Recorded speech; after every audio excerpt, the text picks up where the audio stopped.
So I'm here with Phillip Clayton, Ingraham Professor of Theology at Claermont School of Theology. We're here in New Haven today for a consultation on the topic Theology of Joy. Phillip, so glad to have you here with us today. Thanks for inviting me, Matt. Excellent. You know, we're several consultations in at this point, several big conversations, but we still find ourselves having to kind of start at the beginning, and we find that our topic is hard to define. So let's start there. As far as you see it, what is joy? The fascinating thing about the study of joy, and the reason why it's so difficult to pull together, is that you can analyze it on different levels. So joy is an immediate response produced in the brain by the release of dopamine. Dopamine also produces happiness, euphoria, sexual arousal, and a focus of attention. So in its momentary popping into consciousness, its physiological basis, joy is related to a bunch of other things, right? But then comes that selection of the conscious person. And of these various responses, I see somebody, I see a beautiful woman, I feel attraction, I feel interest, focus of attention, right? And a kind of happiness, right? That's kind of indeterminate. Then over time, I become a kind of person who chooses to mold my relationships in a particular way. So I pursue sexual conquest, that's one kind of person. I pursue a deep encounter with the nature of her as a person, that's another. And as you focus your character and you focus your attention in different ways, different affective responses arise. Joy is one of those. So now I'm a theologian, and I see a kind of character trait that goes for depth and close connection with human beings. And that's the kind that is linked with joy. And then I see those that are done in the horizon of the existence of God and the relationship to God. And that further defines those immediate body responses in another direction. So there's a scriptural text that says, "Rejoice in the Lord always, and again I shall say rejoice." That would be a person who chooses to live her life under this umbrella of the presence of God, the providential care of God, the sense of God's continual nurturance in the individual. So theologically, if we can go all the way along the spectrum, joy will be that aspect of a life lived in the constant, conscious presence of the Spirit of God. And so you distinguish between feeling joyful and being joyful. Can you say a bit about that? So I have to be really careful, because what some theologians have done is say, well, those little feelings that pop into existence, they aren't really joy. They don't really count. And only this ongoing state lived in the presence of the Spirit, that counts as joy. We call that dualism. It's the separation of the body and the soul, the mundane or secular life and the spiritual life.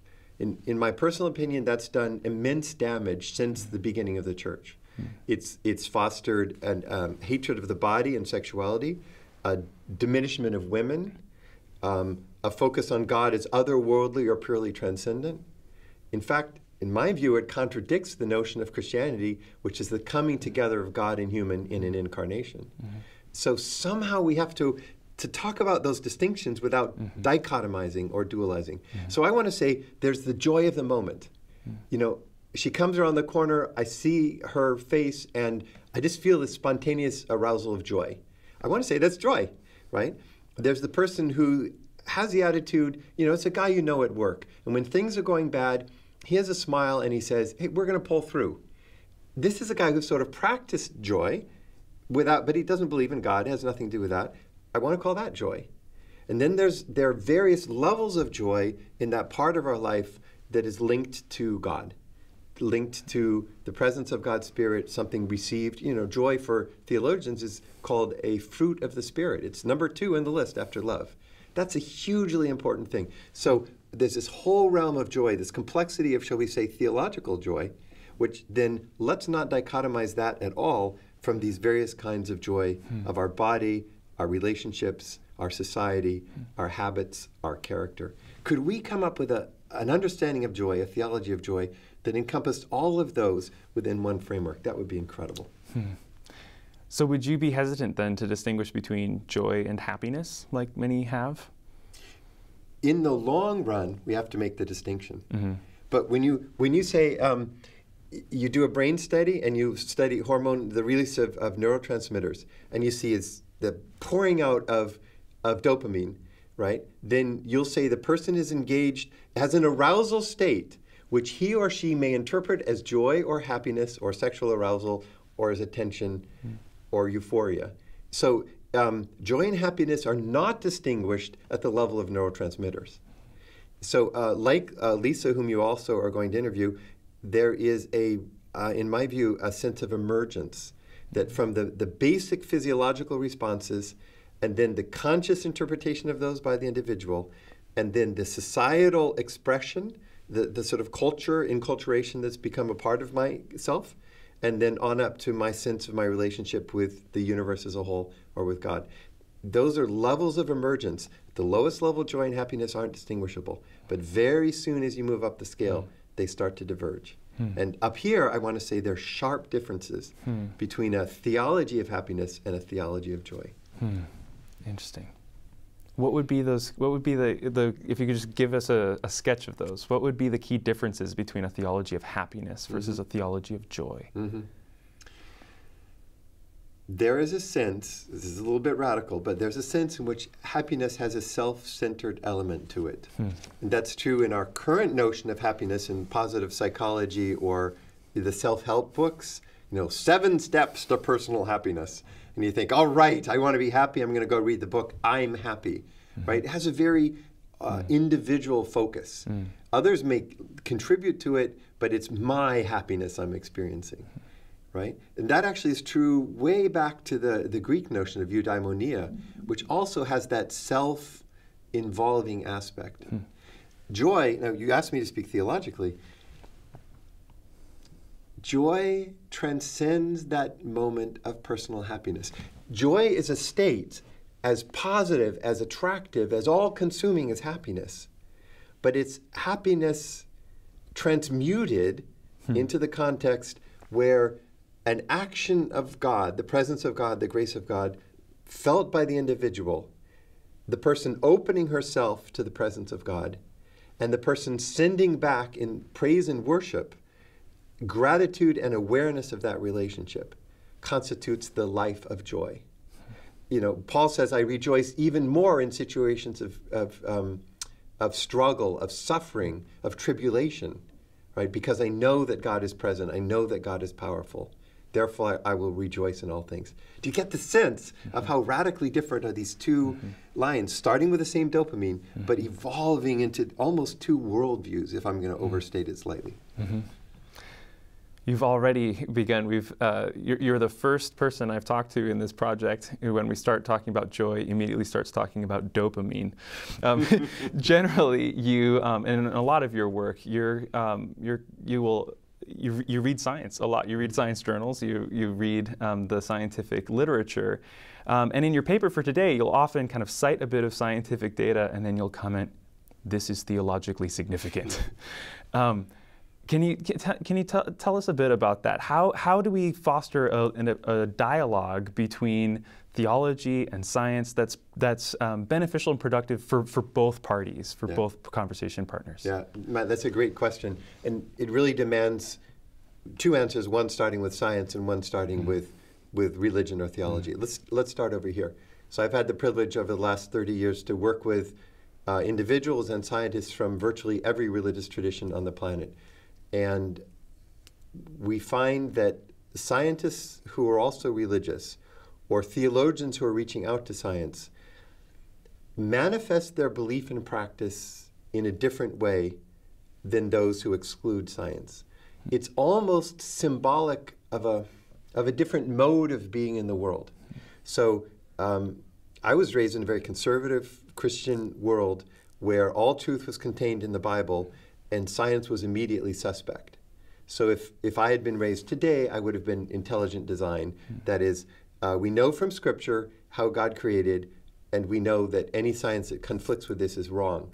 We kind of built walls around our beliefs, which just came from this one authoritative source. And we were even cautious about letting science or human philosophy interpret it. It was supposed to be self-interpreting. Right? That was a mode of being in the world. It's one that today I reject. It led to a brittleness when we were attacked. It led to a sense of superiority. We know all truth. They know no truth. That is a way that one can do religiousness, but I think it's damaging. I think it leads to fundamentalism. I think it can justify violence. It can justify the suppression of women or people of other races. It has a lot of reasons on a human level why I reject it. I also think it's in complete contradiction to the spirit of Jesus, called the Christ, who walked the earth teaching and living a radical way of compassion. Jesus just didn't build walls. That was the thing that anyone picking up the New Testament can see. So for me, the religion science discussion is a way of my being a religious person in absolute openness to and conversation with the philosophers around me and the scientists. And the amount I have to learn and gain from others by having that orientation is so much greater than the walls behind which I used to live. For the scientist, there's a gain, but it's slightly different. The scientist has the premise that her methods give her knowledge in a particular domain of experience. So I study genes and how they code for proteins. So that's, I can know pretty much everything that's to be known about that topic. I sometimes reach downward, often reach downward into chemistry, occasionally into physics, and I sometimes follow the downriver effects of genes, let's say on sickle cell anemia or another genetic disease. But I'm really focusing on that particular area. Or I do quantum physics, or I do ecosystem studies, or I do biological chemistry, or I study glycoproteins, whatever it might be, right? There's a little bit of a tendency for me as a scientist to think that I'm absolute, because the nature of my work is to take out all other considerations and to pursue this method as far as it'll go, right? The amazing thing about the science-religion discussion for the scientists is it helps them bring themselves as people back into the discussion. It helps them acknowledge the way in which the walls that they build to do great science are random walls, and that when you open the door and move outside those walls, there's a broad dimension, a whole plane of human existence, including how she feels, the experiences that she has as a scientist, the values that she lives by, her concern for making the world a better place through her science and so forth. So religion has this is a funny way to put it, a humanizing effect on the scientist. It helps her be a whole person, recognize the whole human domain, and religion then speaks about a domain which scientific knowledge can't completely own. So in my belief, the religion science discussion opens up, makes more rich, makes more productive, and makes more humble, both our life as religious persons and our life as scientists. It's fantastic. You know, we've found that to be true as we've been having these consultations and we're trying to curate interdisciplinary conversations, and we've had to occasionally even write it into our project documents here and there. We invite you to participate as a specialist in your particular field. I think this is not just scientists. I think all scholars can suffer the kind of narrowing of worldview that you describe. Don't just be a specialist, we also invite you to contribute as a human. And it's felt ridiculous to have to say, and we say it to ourselves as well, of course, we each have our own specialty, right? To have to say, no, come to this as a human. You know, the topic for this particular consultation that we're going to be having today and tomorrow is on human nature and human destiny. Those are big things that talk about that big horizon, right? That religious and theological conversation makes available and kind of puts on the table.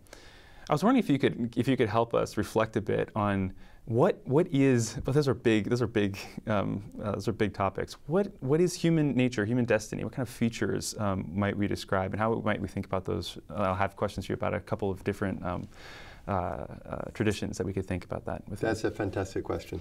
We're often afraid of the big questions, but I think we should invite ourselves to move into them. So the question of human nature is known within the academy as philosophical anthropology. Anthropology, you know, we think of as the study of cultural systems, but it's really the study of anthropos, of the human being, right? And philosophical, let's just start there because it's the broadest questions you can ask. Let me give just a few quick examples of what philosophical anthropologists have said about human nature. people have said, we're the animal that walks upright. And they've asked us to think about that metaphor. The animal that walks downward not only has its hands, its paws, taken by locomotion, whereas we can sit back and use the hands to do helpful things in our lives. But the animal that walks upright looks outward across the face of the earth and looks upward toward the skies, toward the mountains from which cometh my help. So there's a sense of expansiveness. And that's not unrelated, the hands and the sight, to the fact that this animal, us, developed this huge prefrontal cortex. When you look at the difference between bonobo brains and our brains, theirs are fairly flat and lack striation. Ours are interfolded. 10 to the 11th neurons, 10 to the 14th neural connections, makes the human brain the most complicated interrelated system we've yet found in the universe. That animal, with the large brain looking at the horizon and looking at the sky, has a completely different mode of being in the world. That's one example. Another person in this field says, we have what he calls in German Weltoffenheit, an openness to the world. So that the animal lives largely out of instincts, but we construct our worlds. We live probably more in culture, the languages we create, the stories, than we live in our bodies in our immediate geographical surroundings. We live in a world of Hogwarts. Hogwarts, a fictional idea by J.K. Rowling, has transformed the existence of my 12-year-old twin boys and of thousands, millions of kids and adults around the world. Isn't that amazing? Right? A fictional idea actually changes the world that we live in because we live largely in constructed worlds. Another idea, human beings create context of meaning. Peter Berger, the sociologist of religion, says it's like we create a sacred canopy between us and the threat of non-existence, a hostile cosmos, the fact that I know I'll die someday. But I need to have some answer to that question. No animal is required to do that in the same way. We are, in summary, as a 15th century Italian philosopher said, Pico della Mirandola, we are the animal without a form. All the other animal has an Aristotelian form, a nature, but we are the animal without a form who construct it. So those are sort of the broad approach to theories of human nature. Then each religion colors it in a specific way, or secular worldview colors it in a specific way depending on its interests. Well, so describe that, if you could, from a Christian point of view, or maybe even expanding onto the Abrahamic faiths. Like how does this get kind of teased out in those religious traditions? That's a great question. So in Christianity, we could put it really simply and briefly. You might say that the anthropology, now let's call it a Christian theological anthropology. So we have a particular religion, we're thinking theologically about it, but we're asking about the human animal, right? You could think that there are three moments to it. There is origin, there is ideal, and there's consummation. The origin we'd call a theology of creation. Where did we come from? So Christians would say we're created by God. For what purposes were we created? Right? Well, to live in fellowship with God, conscious awareness of God, to seek to emulate the nature of God, to create communities that reflect those. So that's great. You've got a sort of goal for human nature built into the creation story. Then the ideal, for Christians, that would be God incarnated, Jesus Christ. So we look at the life of a man who lived about 2,000 years ago. How did he walk? How did he talk? What were his relationships like? What did he emphasize? And in that moment facing death, how did he respond? And we believe, as it says in Philippians, have this mind among yourselves, which you have also in Christ Jesus, who, and then it describes his life, death, and resurrection. So that becomes an orienting point. So origin, ideal, and then consummation. So for Christians, there's a sense of where history as a whole is going, a plan for God to make all things right, as the medieval mystic writer Gillian of Norwich said, and all shall be well, and all manner of things shall be well. So there's a sense of a final consummation. For Christians, acknowledging the injustices of the world at this moment and having a final kingdom of God where the injustices are overcome, where the wrong is made right, is an important part of the consummation. So for Christians, human nature and human destiny are like this. They're deeply interconnected. So there you have that broader philosophical anthropology, and then the particular way that Christians spell it out. But other religions construe it in very different ways. Yeah. So within Abrahamic faiths, then, how does Judaism, kind of vision of human nature and destiny, how does that differ in Judaism? I know you do a lot of work in comparative theology. So we recognize that we are cousins, Christians, Jews, and Muslims.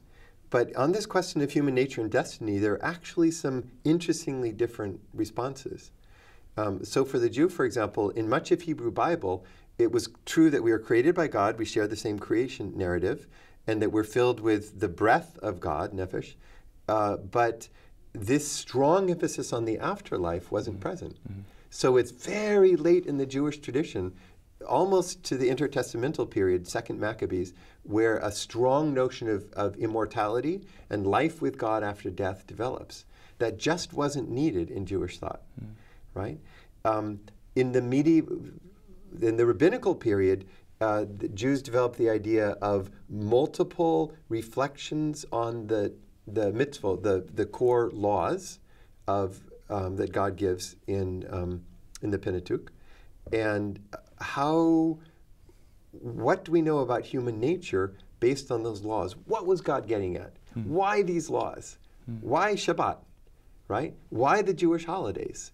And so as a thinking of human nature out of laws and holidays, very different than the Christian approach. Then Judaism after the Kabbalah, the mystical literature of Luria and others, which developed this notion, beautiful story of an Ein Sof, God as ultimate origin, carrying little globes into a space from which God had withdrawn, tzimtzum, creating a vacuum so God could do a creation, and carrying the 10 names of God, the 10 forms of the presence of God into this vacuum, but you know how it is when people are moving into a place, stuff gets dropped. So one of the glass globules got dropped, hit the floor, if there's a floor in a vacuum, broke, and the Spirit of God diffused through the space that was going to be creation. So for the Hasidic Jews, say in Eastern Europe, who inherited this Kabbalistic literature, the question was, how do we bring back together these little sparks of God that have gotten out there, one in you, one in you, one in him, and how do we then bring them back together again? And that led to, in Judaism, an understanding of the messianic hope, the Messiah who's to come, as bringing together the community, first of Jews, and then communities of justice across the planet. So human nature is recognizing the divine spark, linking them in a minyan, a group that becomes the core of a synagogue, and then doing acts of justice both within our community and outside our community that lead toward the coming of Messiah. Do you see how it's a different orientation to human nature and destiny? And so how do we deal with the particularity of these sorts of religious accounts? Part of what science offers us is a kind of objective, or if not objective, at least a universally accessible account of the world, including of us. How do we think about the particularity of theological anthropologies if we're trying to be in good, faithful dialogue with the sciences, which are trying to do something more universal? Yeah, I love that question. I think that's a brilliant question. Let me answer it metaphorically or with an analogy. In ecosystems, the strength of an ecosystem has to do with its biodiversity. So that the more diversity there is within an ecosystem, the stronger it is when there are perturbations, changes of temperature, climate, and so forth. Human nature needs a kind of biodiversity of these stories. These world and life views that the religious traditions, but also some secular traditions, have offered. And each one represents a mode of responding to a changing universe. So let's take the global environmental crisis. We now recognize that we have caused climate change and that it's already here and that the changes can't be reversed. In fact, they'll increase even if we stop now with carbon emissions. And that it'll be 1,000 years at least before those changes are over. So we have the largest crisis that the human race has ever faced, right? Science gives us the data, but humans aren't responding very well. Now, these different stories of human nature and destiny become incredibly important. So at the World Parliament of Religion, we gathered leaders from all the world's religions to talk about the climate crisis. And the Hindus and the Buddhists and the Jains and the Sikhs and the Muslims and the Jews and the Christians, the indigenous religions and others, made the appeal in different ways. And for the audience, it's this huge audience sitting there, the tears came multiple times, but they came out of different forms of appeal. Why is the earth sacred? Why are we and the animals kin? Why is it our destiny to care for the whole planet and to cultivate it? And the different stories pulled at our heartstrings and our minds in different ways. We're creatures of stories. So we have an incredible diversity of these accounts of human nature and destiny to draw from in dealing with the crises that we face. Would we want to say something analogous then in terms of thinking about how we would describe and experience joy, or even try to cultivate joy in various sorts of communities, that we have a common shared human experience, but different stories that kind of lead us into this common conversation from different angles? Exactly. That's exactly where the story points. So for Christians, we expect to find at least three kinds of joy, relating to origin, ideal, and consummation. So our origin, we have a joy in God as creator and a joy in this creation. And God said it was good, and God said it was very good. That repeated refrain from Genesis 1. That leads to a joy as we immerse ourselves in a creation that we believe reflects the hand of God. Right? The light of, the natural light, Calvin called it, spread throughout the universe. Ideal. We have an ideal of a relationship with God which brings joy. We could talk about the relationship with Jesus, with his life and teaching and his presence, that is the heart of Christian life.